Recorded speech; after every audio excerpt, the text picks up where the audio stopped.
Hi there, we are the Green Portfolio Pathfinders. We are all portfolio managers team, leading by myself, the COO, Sienna, and Laura, our CIO, Vincent, our ESG risk, followed by our portfolio manager, Global Equity, Manjur, and our portfolio manager at Canadian Equity, Imran. Today's agenda, we will introduce you to our objectives, which lead us into the recommendation to support the objectives, elaborate with our analysis, and present some alternatives, followed by a detailed risk, strategy, and roadmap to support the feasibility in our recommendation, then to conclude our presentation. Our vision is to find a sustainable path towards investment portfolio growth and transform the world into an evergreen planet. Our mission is to harness our investment influence to fuel growth in the green companies, steering global corporate practices towards sustainable development, reducing the impacts of global warming through a strategic fusion of financial insights and environmental responsibility. To do so, we will first showcase how we transform the current traditional portfolio into a net zero promising green portfolio with growth objective met sustainably. Our recommendations are finding the right investment choice with the right asset mix with the right monitoring and rebalancing approach to achieve our net zero goal with growth objective.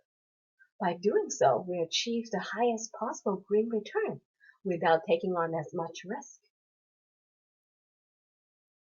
I will be covering constraint and current portfolio analysis. First, we will discuss about constraint analysis in the next section. Let's talk about the background briefly before going into constraint analysis. Canada has created climate investment taxonomy to reach net zero economy by 2050.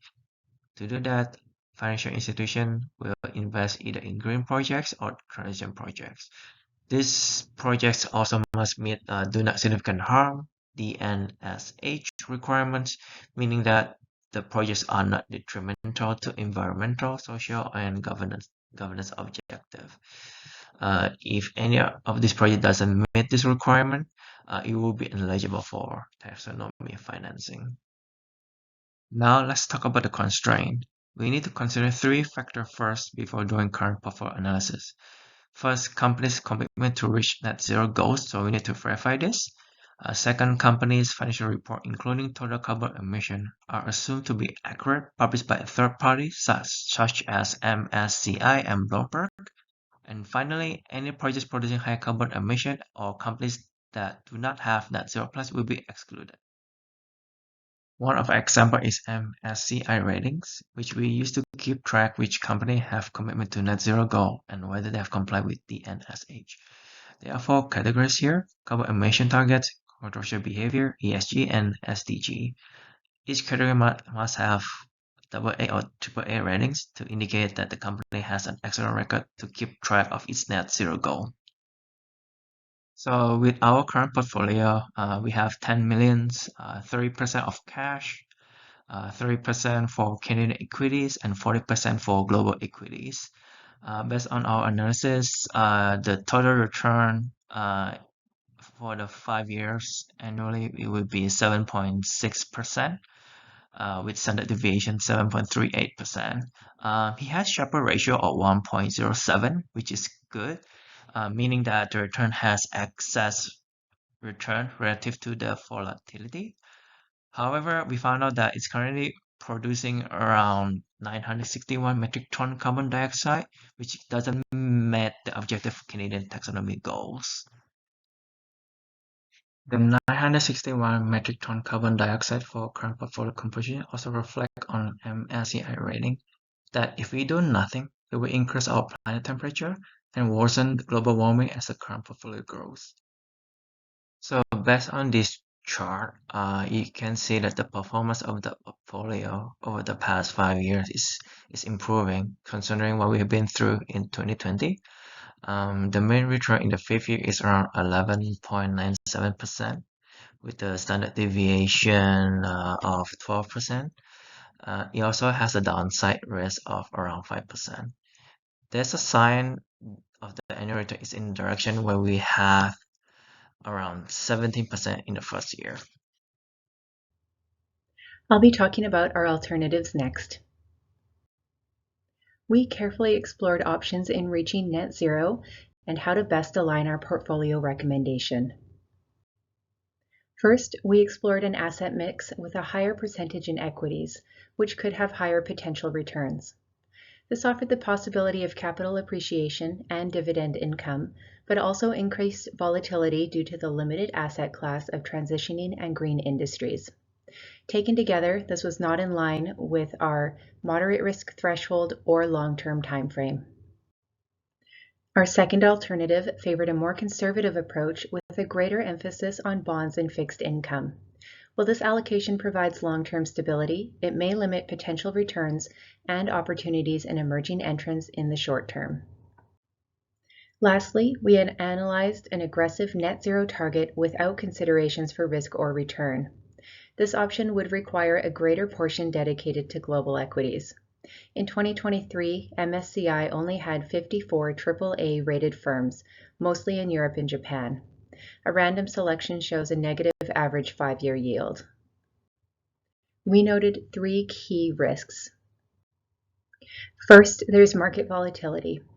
The market has many external variables that can impact investments regardless of the chosen approach, and are sensitive to unforeseen variables such as the COVID-19 pandemic, changing political leadership, and international dynamics. Second is company compliance. Our recommendation relies on trusting company statements regarding their ESG and net zero initiatives. Companies may be too ambitious, over or under report results, or lack accountability. Companies may also greenwash their claims with the carbon credit fallacy, the belief that purchasing carbon credits absolves them from reducing actual carbon emissions, potentially leading to deceptive practices. And lastly, climate science. Science-based initiatives are essential in developing, understanding, and providing guidance on how to achieve net zero. New science could emerge in the next 5 years that could alter company targets and results. We have 3 mitigation strategies. First, monitor and measure. We recommend quarterly analysis of portfolio performance, company compliance, new opportunities for the first year, and then twice a year until net zero is reached. This will include comparing public announcements, websites, financial statements, and MSCI ratings against clear portfolio KPIs and benchmarks. When needed, update KPIs to match with new science-based initiatives, DEI best practices, MSCI, and the UN Sustainable Development Goals. Second is stakeholder engagement. We recommend sharing the goals and net zero commitments with the public, investors, regulators, and interested parties. Frequent and transparent communications and engagement will hold the portfolio accountable. Lastly, have an agile framework. Adapting to external factors quickly with the goal of net zero means divesting from non-compliant companies and investing in new entrants. Now, at this point, the discussion will center around our strategy where we will outline our approach, dive into the metrics and models that shape our decision, and offer recommendation for a sustainable and profitable path forward our green portfolio. In shaping our green portfolio, we are focused on sustainable, profitable investments with moderate risk and long-term view.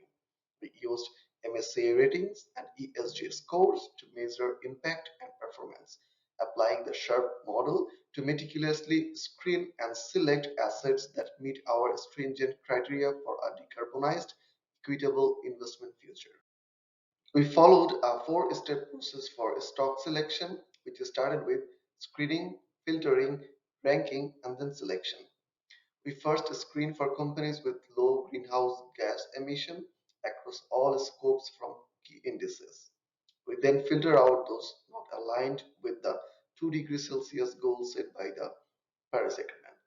Finally, we rank and select stocks based on a Z score value, growth, and ESG factors, favoring those with low emissions, strong return prospect, and active engagement in combating climate change.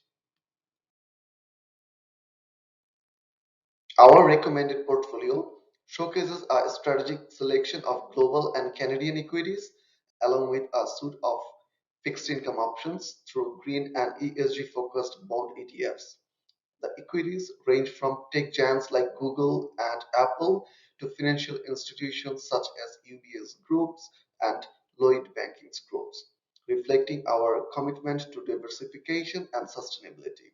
For fixed income, we are transitioning towards green and ESG aware ETFs, including iShares and Van Eyck Green Bond ETFs, aligning our investments with the future of responsible finance. The metrics shown here guided our stock selection, which includes the BESG temperature rise scope 1, 2, and 3 in degrees Celsius, indicating the potential temperature impact of each company's activities, and the GHG scope 1, 2, and 3 per EBIC in metric tons, reflecting the total greenhouse gas emissions intensity. These measures help us assess the environmental impact and align our choices with our commitment to sustainability and responsibility in investing.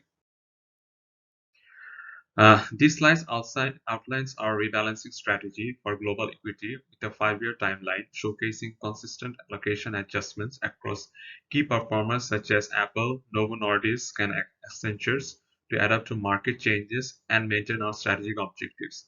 The year 5 portfolio statistics highlight a robust annual return of 36% with a volatility of 17%, reflecting a strong Sharpe ratio of 1.79, which indicates favorable risk-adjusted returns. Despite a maximum drawdown of 15%, our portfolio's resilience is evident with a Sortino ratio of 1.84 and a beta of 1.25, which suggests a relatively higher market risk but with the potential for greater returns.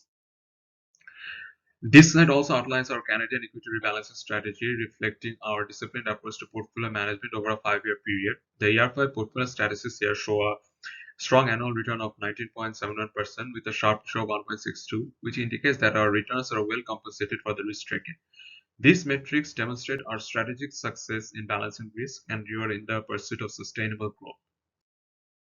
So the asset class allocation in our recommended portfolio strategically balances global equity, Canadian equity, and bonds to achieve a total return of 20.8%, assuming a risk rate of 4.3%, which gives us a Sharpe ratio of 1.55. The allocation maintains a similar structure to our current portfolio. It prioritizes stocks with low BSG temperature rise and GHG emissions, aligning with the moderate risk appetite of the client. So the portfolio's total risk stands at 10.6%, with an improved Sharpe ratio of 1.55, which is much higher than that of the current portfolio of 0.99. This indicates a more favorable risk-adjusted return compared to the current portfolio. Additionally, our portfolio significantly reduces the GHG emissions per EBIC as shown here, which underscores our commitment to sustainability. Here comes to our conclusion. With the above analysis, we truly believe that we have found our sustainable path towards investment portfolio growth and transform the world into an evergreen planet. By developing innovative investment strategies that prioritize green and sustainable practices, inspire growth not only within the financial sector, but also influence global corporate behaviors and accelerate the transition toward net zero economy. Thank you for your time and we welcome your questions.